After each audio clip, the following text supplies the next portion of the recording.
Hey, where are you right now? It's about to start. I raised my voice as if interrogating my smartphone. Today is our beloved daughter Julie's wedding. Next to me is Julie, dressed in a pure white wedding gown. It's almost time for the guests to arrive, but my husband and son, along with my in-laws, haven't shown up yet. So I called my husband on speakerphone, with Julie by my side, to ask when they'll arrive at the venue. Got a last-minute cancellation on a flight yesterday, so we ended up going to Palm Springs for a trip because it was super cheap. My husband cheerfully said. I was stunned by his words. Does he have any idea how many miles Palm Springs is from here? And the wedding is about to start. It's our daughter's wedding. My in-laws have always favored my son, spoiling him endlessly while treating my daughter dismissively. So, I had suspected they might not be too keen on attending today's wedding, but to do something like this. Unbelievable. I'm at a loss for words. Disgust. Disappointment. Emptiness. Various emotions flashed through my mind. I see. Have fun then, was all I could say before I quickly ended the call. On what should have been a joyous day for my daughter to be a bride, what a thing to do. Her father and her brother couldn't be more disgraceful. Yet, Mom, let's just go ahead and start the ceremony, Julie says with a smile, looking beautiful in her dress. It's okay. It's not like I wasn't expecting this. Leave it to me. I'm Michelle. A 50-year-old working woman. I live with my husband Tim of the same age, our 24-year-old son, and 23-year-old daughter Julie. We live in a large regional city, where each family member is busy with their own work. My parents' home is about an hour's drive away, but Tim's parents live just a few minutes away on foot.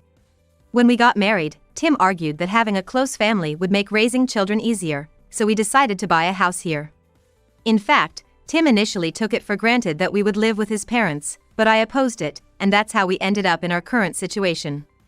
I had no intention of quitting my job, and indeed, balancing work and home life is challenging. Living with my in-laws wouldn't have allowed us to maintain our family's lifestyle as I saw it. Frankly, I always felt my in-laws' home was like a fortress for the stay-at-home mother-in-law. Entering that house as a daughter-in-law would undoubtedly have meant hardship. My father-in-law and mother-in-law are somewhat old-fashioned, believing that women should devote themselves to the home after marriage and that the eldest son is most important.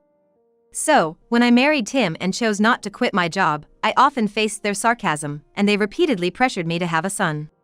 I was relieved that we didn't live with them. About 6 months into our marriage, I got pregnant, and the joy of my father-in-law, mother-in-law, and Tim when they found out it was a boy was overwhelming. Moreover, Michelle, you have work, right? Don't worry, we'll take care of the baby, my mother-in-law said with a smile. Despite all the snide remarks about a working daughter-in-law, it was like a sudden change of heart. Indeed, after giving birth, my mother-in-law came to our house almost daily. She was so eager to take care of my son, staying for long hours, that I never got a moment's peace, couldn't sleep properly, and was constantly exhausted. Even though she was in our house, she barely did any housework, clinging to my son. I had to do everything, even though I was still recovering. If I had to be this active, I would have been better off alone with my baby. However, it was hard to outright tell my mother-in-law that she was a burden, so I continued to feel frustrated. My breast milk quickly dried up. Clearly due to lack of sleep and stress. At first, I was disappointed. Breastfeeding was a happy time for me, a precious moment of bonding without interference from my mother-in-law. However, I soon saw the silver lining. After all, one of the challenges of leaving a child is that they might not take anything but breast milk. Since my mother-in-law had been set to take care of Mark even before he was born, and given how often she came to our house, I figured going to work might be less stressful.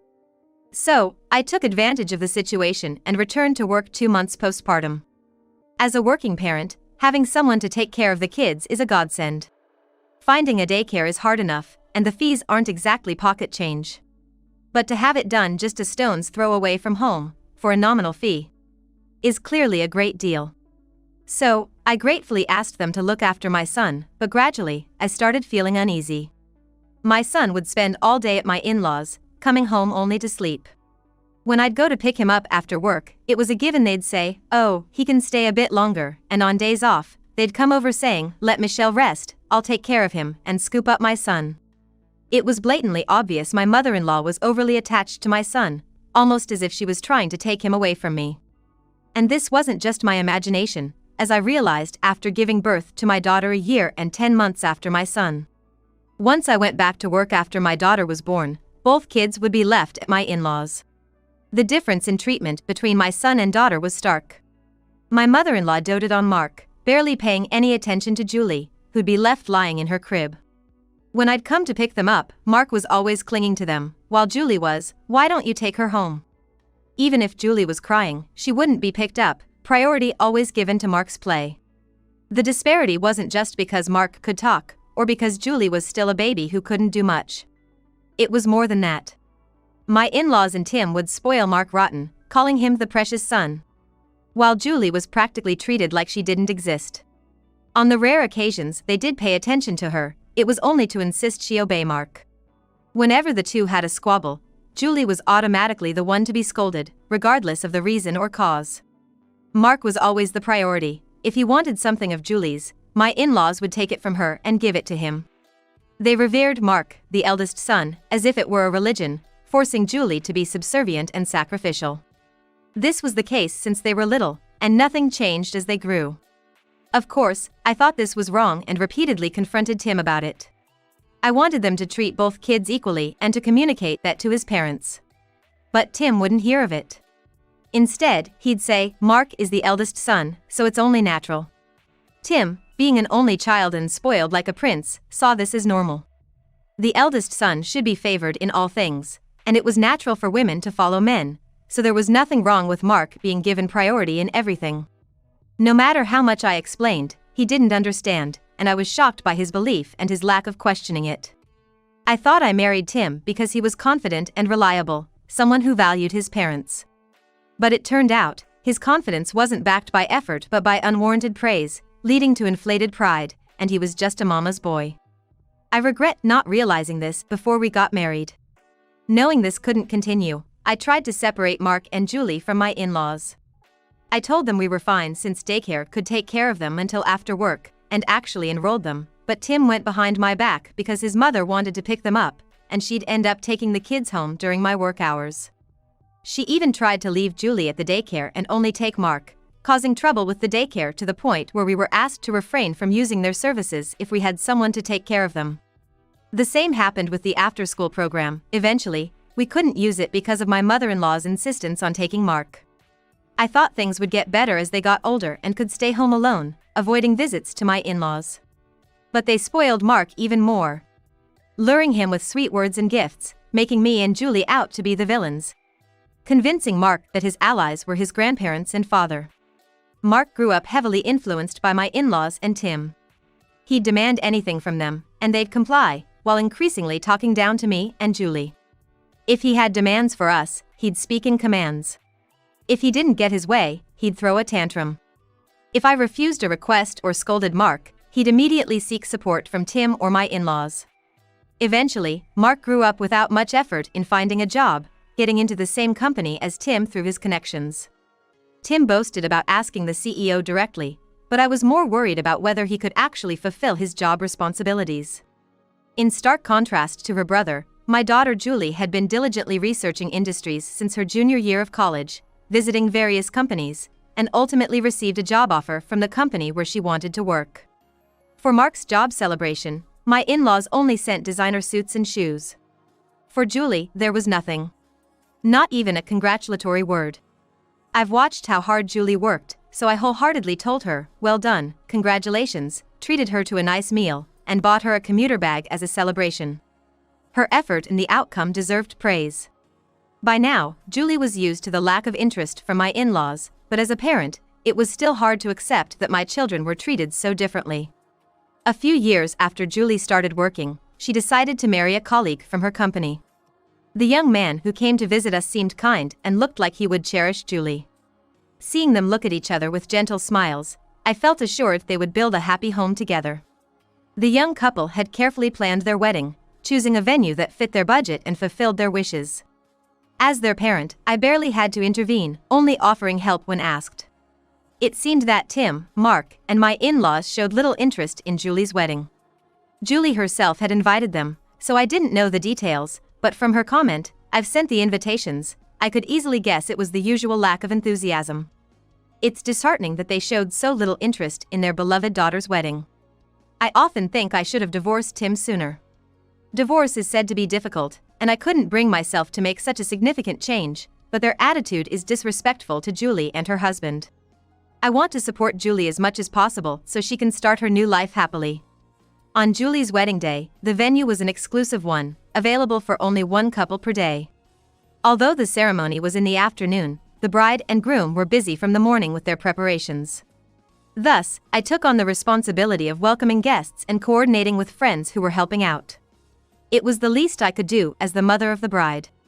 I was allowed early access to the venue to get ready and familiarize myself with the place. And I was the first to see my daughter in her beautiful dress. Despite the busy schedule, there were many perks to enjoy. However, as the time to welcome the guests approached, there was still no sign of Tim, Mark, or my in-laws. They didn't have specific roles, so it wasn't a problem if they arrived with the other guests. But I had hoped that at least Tim and Mark would be there to help greet them. Mom? Julie, dressed in her wedding gown, approached me in the prep area. Did Dad and the others come? They haven't arrived yet. Should I call them? It was almost time for me to meet the guests. I couldn't help feeling angry that they couldn't even show up for such an important day. I took out my smartphone and called Tim, putting it on speaker so Julie could hear. The phone rang. I was relieved it was at least ringing. Hello? Hey, where are you right now? It's about to start. We're in Palm Springs. What? Palm Springs? Yeah, we found a last-minute flight deal yesterday and ended up going to Palm Springs for a spa trip. Tim sounded cheerful. Yesterday? But today is Julie's wedding. You do realize today is Saturday, right? We've taken Monday off too, so we'll be here until then. Who's there with you? Dad, Mom, and Mark. That Monday off was supposed to be for sending off Julie's in-laws. They live far away and came here for the wedding. We hadn't been able to meet before, so we planned to have lunch and formally say goodbye after the wedding. So you knew what today was and still went to Palm Springs? Well, Mark wanted to go since we got the plane tickets, so we thought, why not? Right, Mark? I heard Julie sigh deeply. That's enough. She looked up, resigned. The conversation had been on speakerphone, so the surrounding staff were already buzzing with the news. With them in Palm Springs now, there was no way they could make it to the wedding.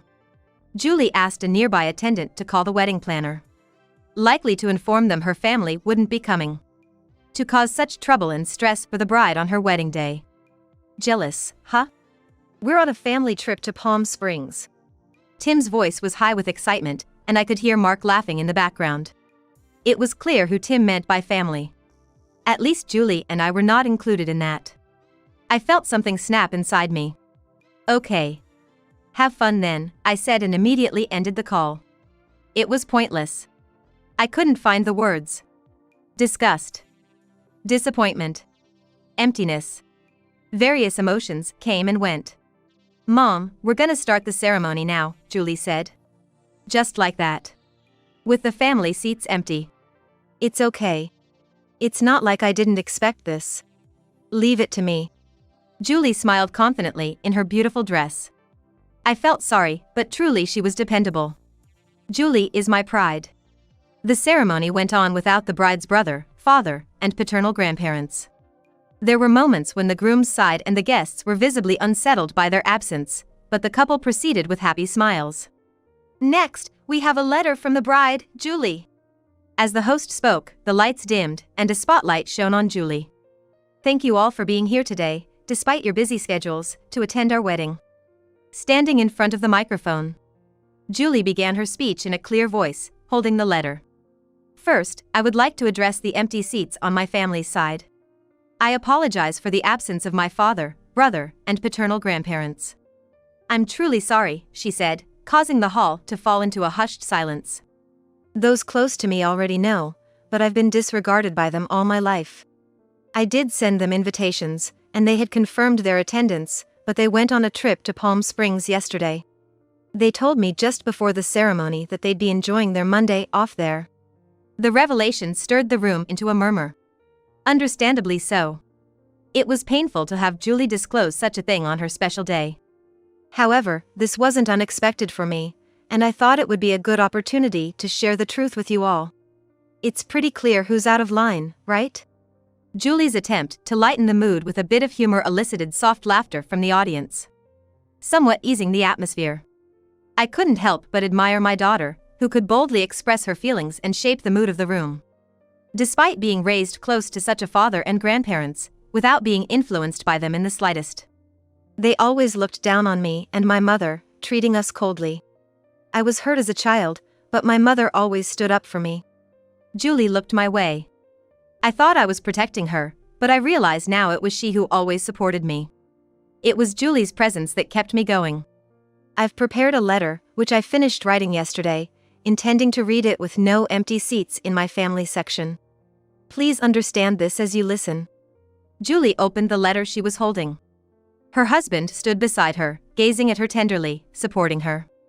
Julie's voice filled the hall as she began to read the letter, expressing gratitude to the attendees and joy at being able to marry. After all the thank yous, I've written about my gratitude that I rarely get to express. Mom, I've watched you juggle work and home responsibilities since I was a child. You've always been there for me, making me never feel lonely. You prepared nutritious, delicious meals and were my go-to for advice on makeup and fashion. You're the most reliable and admirable woman I know. Before I was even aware, my paternal grandparents and dad would often say, "It's a shame you weren't born a boy, or if you're going to be an unwanted child, at least be useful to your brother." But every time, Mom would hug me and say, "Julie is my treasure. Let's find lots of things you love and enjoy them together." Even though you were treated harshly by them, you always smiled to protect me. I'm truly grateful and admire you for that. Thanks to the love you poured into me, no matter how harshly my paternal grandparents, dad, and brother treated me, I never forgot how to enjoy and be kind. I can't thank you enough, and I love you more than words can say. From now on, I will protect you. I will return all the love you gave me, with even more love. The only person I could ever call family was you, Mom. Now that I'm married, my family has grown. Let's enjoy and be happy together, Mom, Julie said, smiling at me, her brightness bringing me to tears. She turned out to be such a kind soul, and all I feel is gratitude. Julie thanked me, but she doesn't know how much strength her presence has given me. I want her to feel a lot of happiness with her husband and the children they'll have someday, expanding her beloved family. I want to tell her that would be the best way she could repay my love. After Julie finished reading her letter, warm applause lasted for a long time. The wedding was reaching its climax, and all that was left for us to do was the final send-off. The newlyweds and their parents exited the venue first, lining up at the exit for the send-off. "Mom, how was my letter?" Julie asked while we were getting into position, following the staff's instructions.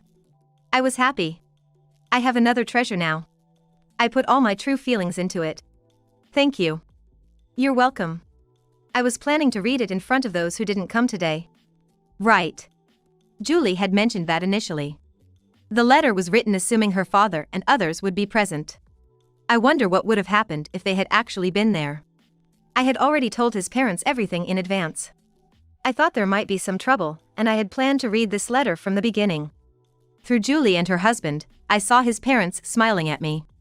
It must have been tough. Please let us know if there's anything we can do for you, even through Julie. Their kind words warmed my heart. I hadn't expected to be understood like this. Being busy with work and home, I was just trying to get through the suffocating days. I was focused on protecting Julie and not succumbing to unfairness, without thinking to change the situation or ask for help. Maybe the world is kinder than I thought. And it was Julie who made me realize that. Thank you. I truly am a happy mother. During the send-off, guests were openly expressing their dissatisfaction and complaints about my husband and in-laws. Julie's friends were especially praising her for doing well, and some were even moved to tears. It seems they had been sharing the family situation with their longtime friends, who had been supportive of Julie's struggles. They were ready to back her up in case anything happened during the wedding. Surrounded by such wonderful friends, Julie is indeed blessed. And to me, everyone offered words of sympathy and support. Despite the scandalous reveal of our family situation, hardly anyone reacted as if they were walking on eggshells. Everyone was so kind. Surely, it's Julie and her husband's good nature that has brought these wonderful people together. I'm proud of my daughter, and I'm grateful for such a wonderful son-in-law. It turned out to be the happiest wedding ceremony I could have asked for. I'm nothing but grateful to Julie. What did you say to the manager? After seeing off Julie's in-laws on Monday, shortly after parting ways with Julie and her husband, I received a call from my husband. As soon as I answered, he blurted out the sentence above. What are you talking about? Why are Mark and I on house arrest? It seemed my husband was furious, but this house arrest he mentioned couldn't possibly be my fault, so I sighed at yet another one of his baseless complaints and tirades. Well, I had heard some of the story from the manager. Didn't the manager tell you the reason? So you did say something unnecessary. Did you go snitch on us? They were at your daughter's wedding, so it's not like there's anything to snitch about. What? Why did you invite him? He's a neighbor, and we always receive their help, plus the manager's daughter is Julie's senior. It's not strange at all. The manager of my husband and son's company happens to be our neighbor. My husband wouldn't know since he doesn't do anything around the house, but the manager and his wife actively participate in community cleanups, festivals, and children's event organizations, giving me many chances to talk to them. Above all, it was Julie who decided to invite the manager and his wife to the wedding, and she sent out the invitations. After the letter incident, it's clear now she wanted the manager to see my husband and son's true nature. At the wedding send-off, the manager was furious with my husband and son. Knowing how they had treated me and my daughter, and the fact they didn't attend the wedding, opting for a trip to Palm Springs instead, he condemned it as unbelievable and said he would report it to the company president. Apparently, my husband and son don't have a good reputation in the company either. Though it's mostly rumors, there are stories of them disregarding women's opinions in meetings and behaving disrespectfully towards female employees. However, no formal complaints or protests have been raised. There shouldn't be smoke without fire, yet the true situation remains unclear. It's conceivable that some form of pressure has been applied to quash these issues. Given my husband's position, it's even more plausible that he could suppress younger employees by wielding his power or applying pressure. I believe he's capable of such actions. The manager seems to have realized this might be an issue of their character. Even if it's the son of an employee, it could become a serious matter, but my husband has subordinates. It's unacceptable for someone in a leadership role to exhibit behavior that goes against the times. According to the manager, the president has publicly declared that he will not tolerate character assassination or gender discrimination, and some form of disciplinary action will likely be taken against my husband and son. Damn it! What are we supposed to do now? It's your own doing. What? Who do you think you're talking to? Who else but you? Besides, where are you now? Just got off the plane. And then I get a call from the manager while we're just about to head home. From my husband's words, I deduced it would be about an hour before they got home. I felt relieved that I had decided to pack up and leave. Julie is moving into her new place, and I'm going back to my parents' house. To your parents? I left the divorce papers on the table for you to sign. What? You'll be hearing from my lawyer later. Hey! I hung up without listening to the rest of what he had to say. Julie took action, making the misconduct of my in-laws and husband known. I'm done tolerating. I'm going to live freely and happily. Later, I heard from the manager's wife, who told me about the investigation at the company. It was revealed that my husband and son had often behaved dismissively towards women. Most importantly, after learning about the wedding incident, the president condemned, a person who doesn't value their family cannot be trusted, and my husband and son faced demotions and pay cuts. Truly, they brought it upon themselves. Shortly after the disciplinary actions were taken, my husband called me. All this trouble because of you guys. Once again, he was shifting blame and lashing out. It's so tiresomely predictable. You brought this on yourself. Did you submit the divorce papers? I never said anything about getting divorced. I had anticipated he would be obstinate. Both my in-laws and husband care about appearances. They try to hide anything that might look bad, even resorting to lies if necessary. But this time, it's futile. The neighborhood already knows about the wedding incident, as told by the manager's wife. I'll be consulting with a lawyer, and there's no option but to divorce. You'll also be paying alimony. Alimony? Why? You owe me for years of emotional distress. I don't have that kind of money.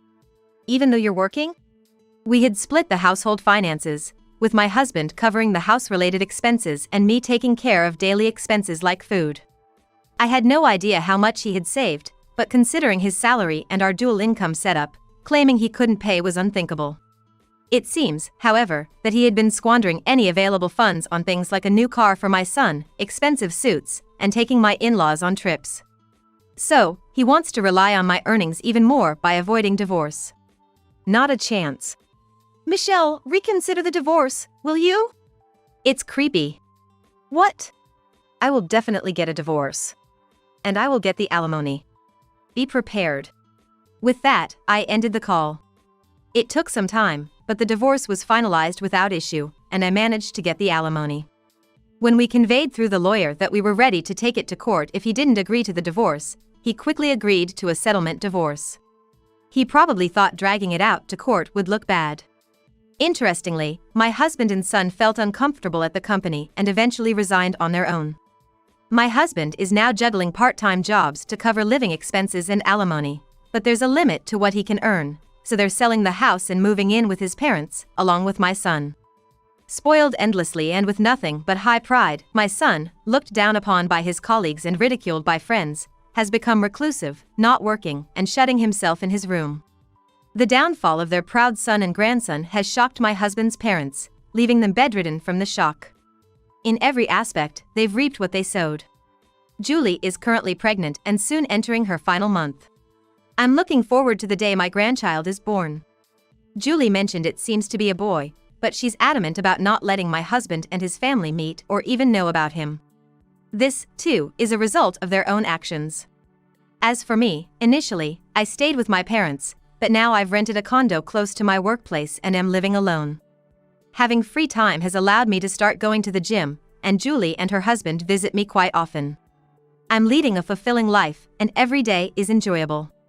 My life is still full of many more happy moments to come.